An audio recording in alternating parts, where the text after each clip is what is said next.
ጤና ይስጥልን። ይህ የ2018 ዓመተ ምህረት የስድስተኛ ክፍል ግብረገብ አጋማሽ ፈተና የሁለተኛው ሴሚስተር ክፍል 1 ከጥያቄ ቁጥር 1 እስከ 20 ያለው ነው።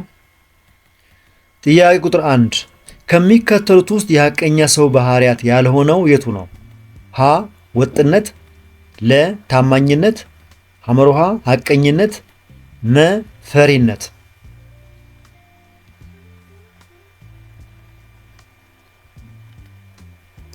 መልሱ ፈሪነት የሚለው ነው። ሐቀኛ ሰው በንግግሩና በድርጊቱ እውነተኛ ስለሆነ ድፍረት አለው እንጂ ፈሪ አይደለም። ወጥነት፣ ታማኝነትና ሐቀኝነት የመልካም ዜጋ መገለጫዎች ናቸው።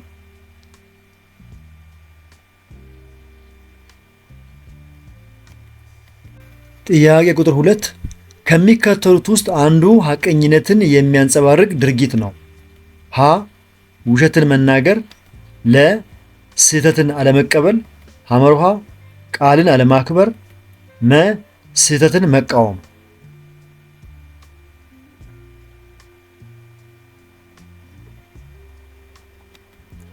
መልሱ ስህተትን መቃወም የሚለው ነው። ሐቀኛ ሰው እውነትን ስለሚወድ ስህተት ሲፈጸም ዝም አይልም፣ ይቃወማል። ውሸት፣ ቃልን አለማክበርና ስህተትን መሸፈን የሐቀኝነት ተቃራኒዎች ናቸው።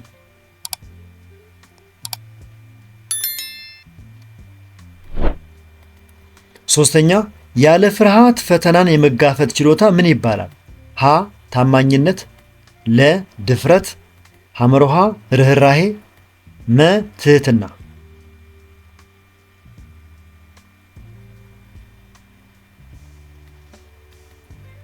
ድፍረት ካላችሁ ትክክል ነው። ድፍረት ማለት አስቸጋሪ ሁኔታዎችን ወይም ፈተናዎችን በጽናት የመጋፈጥ ስነልቦናዊ ጥንካሬ ነው።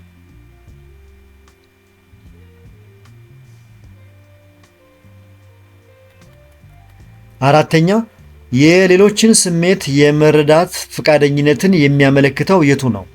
ሀ ታማኝነት፣ ለ ርህራሄ፣ ሐመርሃ ድፍረት፣ መ ትህትና።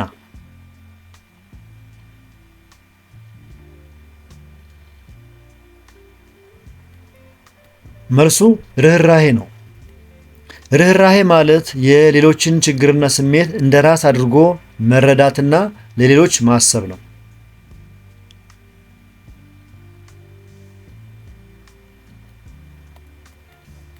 አምስተኛ ከሚከተሉት መካከል ጥሩ የሥራ ስነ ምግባር ያልሆነው የቱ ነው?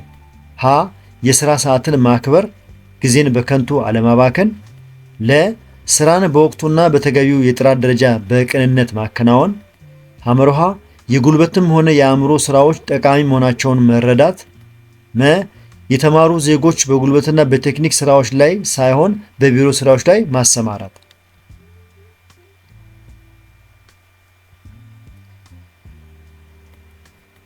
ትክክለኛው መልስ የተማሩ ዜጎች በጉልበትና በቴክኒክ ስራዎች ላይ ሳይሆን በቢሮ ስራዎች ላይ ማሰማራት የሚለው ነው። ጥሩ የሥራ ስነ ምግባር ሁሉንም የሥራ አይነቶች በኩል ማክበርን ይጠይቃል። የተማረ ሰው በቢሮ ብቻ መወሰን አለበት የሚለው አመለካከት ስህተት ነው።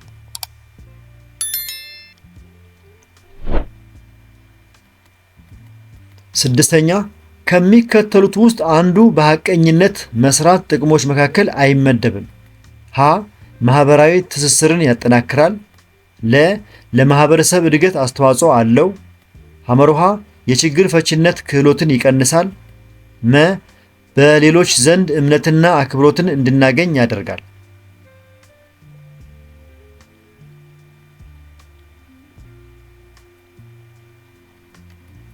መልሱ የችግር ፈቺነት ክህሎትን ይቀንሳል የሚለው ነው።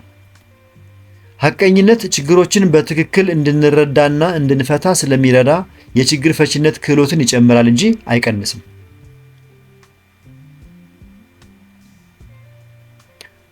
እየፈጠንኩ ወይም እየዘገየው ከሆነ ቪዲዮን ያስቆማችሁ ተከተሉ። እንቀጥል። ጥያቄ ቁጥር 7 ከሚከተሉት ውስጥ አንዱ ትክክለኛና ምክንያታዊ ውሳኔ ወይም ምርጫ የማቅረብ ችሎታ ነው። ሀ ውሳኔ መስጠት፣ ለ ግብረገብ፣ ሐመርሃ ማዳላት፣ መ ንግድ።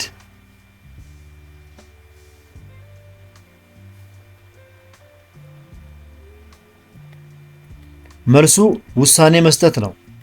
ውሳኔ መስጠት ማለት ከተለያዩ አማራጮች መካከል ምክንያታዊና ትክክለኛ የሆነውን መርጦ ተግባራዊ ማድረግ ነው።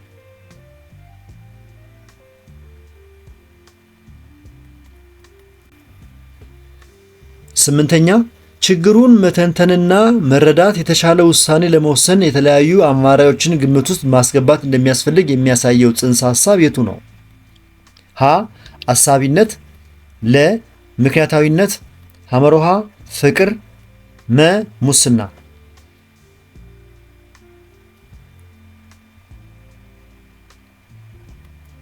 መልሱ ምክንያታዊነት ነው። ምክንያታዊነት መረጃዎችን መርምሮና አመዛዝኖ ወደ ትክክለኛ መደምደሚያ የመድረስ ሂደት ነው።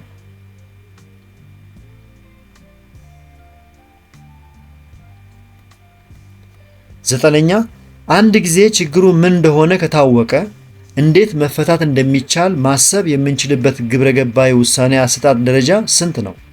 ሀ 1 ለ 2 ሐመሮሃ 3 መ 4።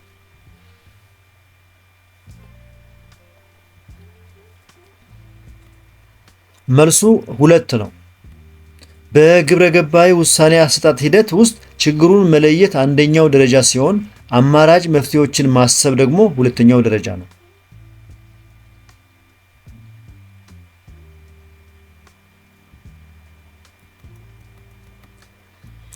የተከበራችሁ የዚህ ቻናል ተከታታዮች እስካሁን በቀረቡ ጥያቄዎች መልስና ማብራሪያዎች ላይ አስተያየት፣ ጥቆማ ወይም ጥያቄ ካላችሁ አስተያየት መስጫው ላይ አስቀምጡ። ከተመቻችሁ ላይክ አድርጉ። ሌሎቹ እንዲያገኙት ከፈለጋችሁ ደግሞ ቻናሉን ሼር አድርጉላቸው። በዚህ ቻናል ላይ የስድስተኛ ክፍል ሚኒስትሪና ሞዴል ጥያቄዎች በብዛት ስለሚገኙ እነሱ በቀላሉ እንዲደርሷችሁ ከፈለጋችሁ አሁኑ ሳብስክራይብ አድርጉ። እየፈጠንኩ ወይም እየዘገየው ከሆነ ቪዲዮውን ያስቆማችሁ ተከተሉ። መልካም ጊዜ። እንቀጥል። ጥያቄ ቁጥር 10 በግብረ ገባዊ ውሳኔ አሰጣጥ ሂደት ውስጥ በሁለተኛ ደረጃ የምናገኘው ከሚከተሉት ውስጥ የትኛውን ነው? ሀ ተገማች አማራጮችን ማስቀመጥ፣ ለ ችግሩን መለየት፣ ሐመሮሃ ተገማች ውጤቶችን መለየት፣ መ ውሳኔዎችና ውጤቱን መገምገም።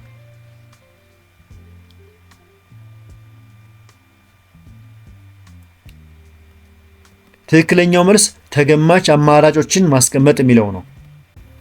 የውሳኔ አሰጣጥ ሂደቱ የሚጀመረው በችግር መለየት ሲሆን በመቀጠል አማራጭ መፍትሄዎችን ወይም ተገማች አማራጮችን ማስቀመጥ ይከተላል።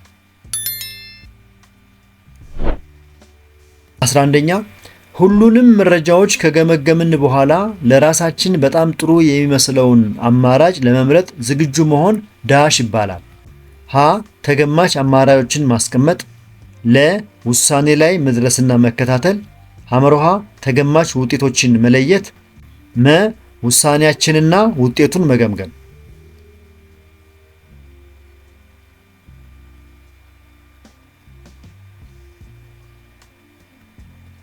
መልሱ ውሳኔ ላይ መድረስና መከታተል የሚለው ነው። ይህም ደረጃ የመጨረሻውን ምርጫ የምናደርግበትና ውሳኔያችንን ወደ ተግባር የምንቀይርበት ወቅት ነው።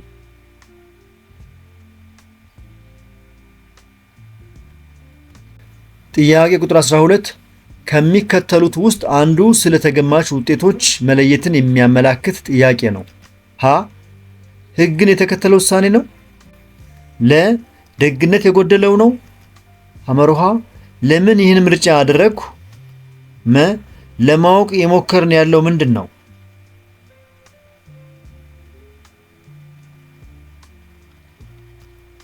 ትክክለኛው መልስ ሕግን የተከተለ ውሳኔ ነው የሚለው ሲሆን ውሳኔያችን በሕግ ፊት የሚያስከትለውን ውጤት መመርመር ከውጤት መለየት ደረጃ ጋር ቀጥተኛ ግንኙነት አለው።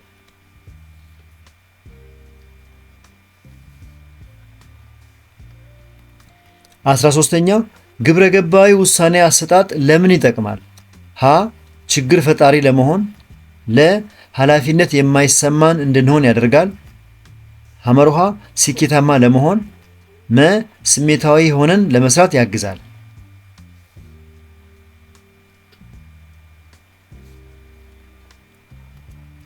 መልሱ ስኬታማ ለመሆን የሚለው ነው። በምክንያትና በግብረ ገብ ላይ የተመሰረተ ውሳኔ ወደ ትክክለኛ ስኬት ይመራል።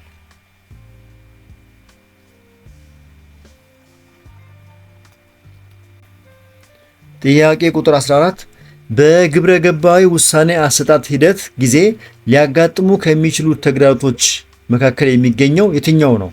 ሀ ስለ ሌሎች ያለን ምልከታ፣ ለ ያሉብን ተጨማሪ ኃላፊነቶች፣ ሐመርሃ ተጠያቂነት፣ መ ወጥ ምክንያታዊነት።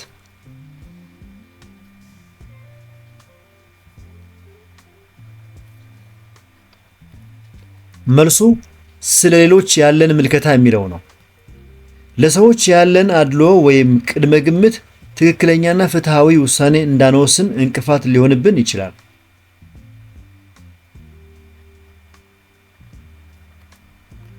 15ኛ አካባቢን ለመንከባከብ ማድረግ የምንችለው አንዱ መንገድ የትኛው ነው? ሀ ቆሻሻ መጣል፣ ለ ውሃ ማባከን፣ ሐመርሃ ደንን መጨፍጨፍ፣ መ ቆሻሻን በተገቢው መንገድ ማስወገድ።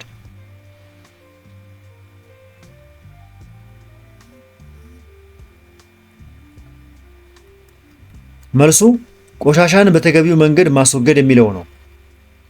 ቆሻሻን በአግባቡ ማስወገድ የአካባቢ ንጽህና ለመጠበቅና በሽታን ለመከላከል ይረዳል።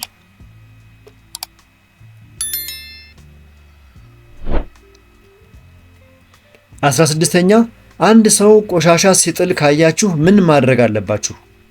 ሀ ችላ ማለት፣ ለ ጥሎ ማለፍ፣ ሐመርሃ ቆሻሻውን ተመልሰው እንዲያነሱ መናገር፣ መ ቆሻሻውን ረግጦ ማለፍ።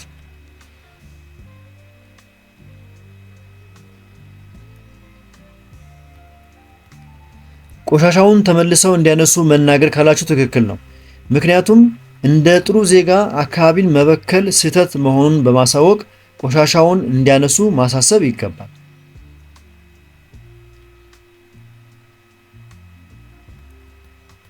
17ኛ በአካባቢ ላይ አሉታዊ ተጽዕኖ ያለው የትኛው ነው? ሀ የፀሐይ ፓነሎችን ወይም ማስዋቢያዎችን መገንባት፣ ለ የተፈጥሮ ሀብቶችን ከመጠን በላይ መጠቀም፣ ሐመርሃ አማራጭ ሀብቶችን መጠቀም፣ መ ቆሻሻን እንደገና ቀይሮ ጥቅም ላይ ማዋል።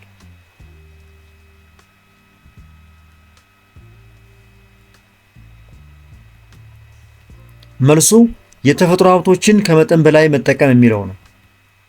የተፈጥሮ ሀብትን ያለአግባብ ማባከን ለወደፊት ትውልድ የሚተርፍ ሀብት እንዳይኖር ያደርጋል።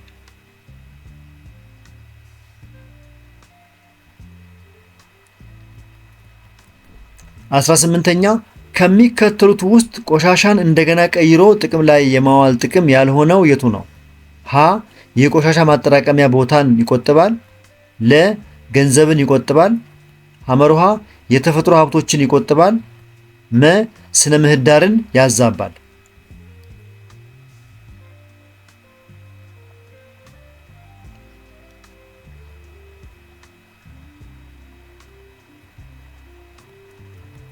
መልሱ ስነ ምህዳርን ያዛባል የሚለው ነው። ቆሻሻን መልሶ መጠቀም ስነ ምህዳርን አይበክልም፣ ይልቁንም የአካባቢን ደህንነት ይጠብቃል።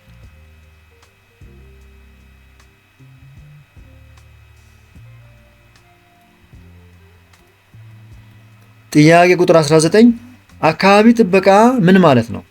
ሀ ሀብትን ማባከን፣ ለ ሀብትን እንደገና መጠቀም፣ ሐመርሃ ለረጅም ጊዜ እንዲቆዩ ሀብቶችን መቆጠብ፣ መ ሀብቶችን ማምረት።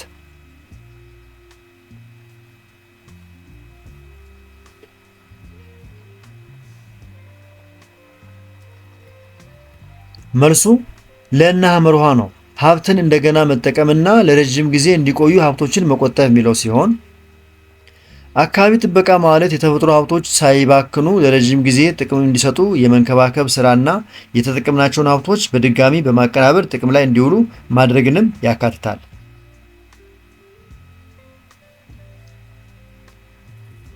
ወደ ክፍል 1 የመጨረሻ ጥያቄ ደረስን። ጥያቄ ቁጥር 20 ሁልጊዜ ተመሳሳይ ጸባይን ወይም ተግባርን የማሳየት ባህሪ ምን ይባላል? ሀ ተጠያቂነት፣ ለ ግብዝነት፣ ሐመርሃ ሚስጥር ጠባቂነት፣ መ ወጥነት።